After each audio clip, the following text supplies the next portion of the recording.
Los Angeles, the car isn't just king, but it defined the geography, the culture, the very soul of the place. So I thought the best way to find out what it is that makes Southern Californians tick will be a trip to the new Peterson Museum. And since in LA you are what you drive, I thought I should arrive in style. The Peterson Automotive Museum was initially funded by Robert Peterson, publisher of many American motoring magazines, and the delectable exhibits are housed in a former Japanese department store on Wilshire Boulevard. But now it's goodbye bonsai and hello Californian collectibles. Los Angeles we consider ourselves, and a lot of other people consider ourselves, a center for automotive activity, and trends and designs and fads and innovations come out of the Southern California area, but particularly the Los Angeles area. The hot rodding era of the late 1940s, early 1950s all started here in Southern California and Los Angeles.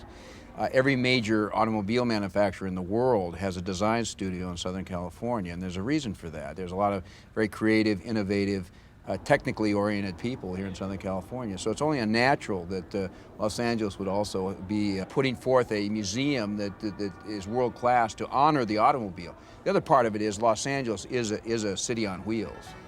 And it's been that way a long time. The displays reflect the fact that, though built on a desert, LA developed the earliest on-the-road motor culture. 60 years on, it still screams California. This is one new car dealer who can't give you much of an earache. The showroom display changes regularly, so when you visit it might be 50s Cadillacs on sale. But today it's 1931 Cords and Auburns. The price now? Win the national lottery, then he'll start talking. We have an embarrassment of riches within 20 miles of the museum. We have what is a backlog of approximately 2 years of exhibits and automobiles ready to come into the museum when we're ready to bring them in, and we're very happy about that.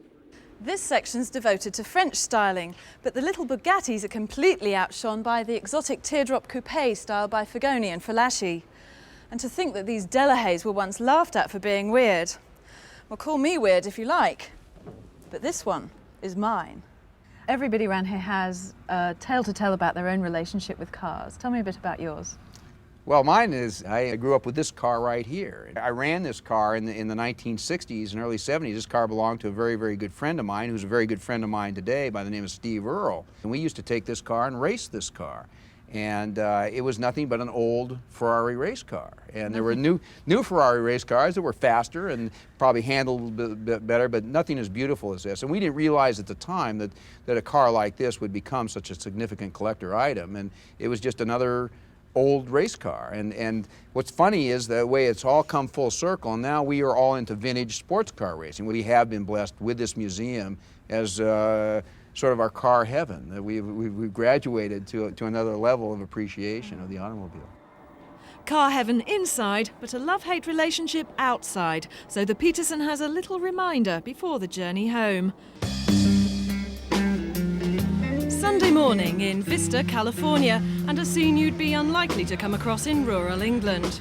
The whole town's been closed off to make way for off-road day, and some of the weirdest machines I've ever seen either on or off the road. In Southern California, the automobile's so close to people's hearts that the whole family, in fact the whole town, turns out for an event like this.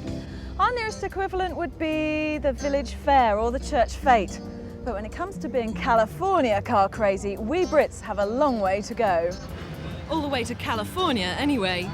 When it comes to wacky, we may be no match for the locals, but for people watchers on holiday, I reckon this is a cheaper and more fascinating day out than a theme park. In fact, for motor buffs everywhere, it can be quite an education. Off-roading here isn't just 4x4s in a field. It's rock buggies, swamp buggies, dune buggies, sandrails, quad bikes, midget racers and monster trucks. The only thing that isn't here is a muddy Land Rover.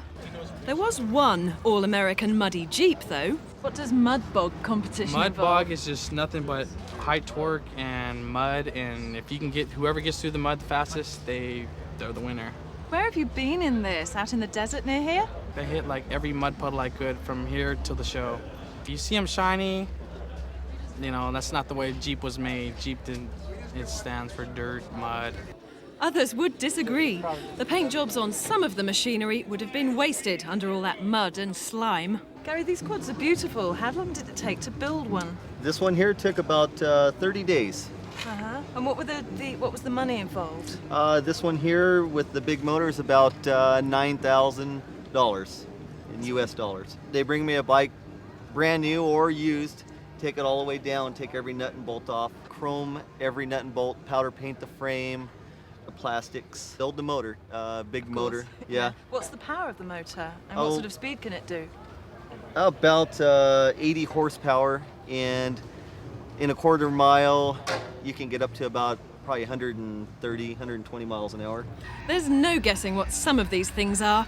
Just ask. This is a two-seat sand buggy, a custom-made one with all independent suspension on it for a very good ride over the dunes. It has a large 2400cc air-cooled engine in it with the electronic fuel injection on it, a ball-bearing turbo, and engine management. Puts out about 400 horsepower. The car weighs about 800 pounds. What sort of events do you do with it? Do you go out just for fun, or do you race it, or We what? just have pure fun. For Ivan Ironman Stewart, though, it's a very serious business indeed. Ivan Ironman, tell me how you got your name. Oh, the Ironman title came from originally years ago. I've been doing this for about off-road racing, desert racing for over 20 years. And the Valvoline Oil Company put up an award called the Ironman Award to anybody that could drive the whole Baja 1000 or 500, Baja 500, all by themselves, and would win this award. So I was the first to do it, the second to do it, the third to do it. And then everybody started calling me, oh, this is the Ironman of off-road racing. From 1,000-mile endurance to a few seconds of airbrushed glory, these are sand dragsters. This one is an alcohol-injected turbocharged 2600cc motor. It puts out right about 750 horse. It's got a two-speed tranny with an air shifter in it. And in America, we do 100-yard sand drags. It runs at 96 miles an hour in about 3 seconds. But the big attraction for the kids of Vista was far less exotic. Not for them all those Technicolor dream machines, but like children everywhere, they just want to be racing drivers when they grow up.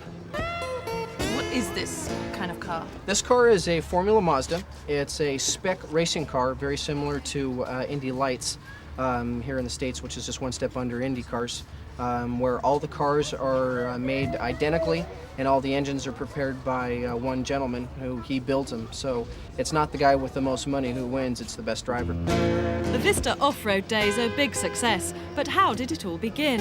In the past 6 years, we've done rod runs with custom rods, street rods, and we have over 400 of those street rods roaring into downtown during the day. So we decided to play off of that and do another fun thing, another big boys' toys, and so we decided to do the off-road show. At the end of the day, it's obvious off-roading here has very little to do with mud and everything to do with that special brand of showmanship you find nowhere else but in California.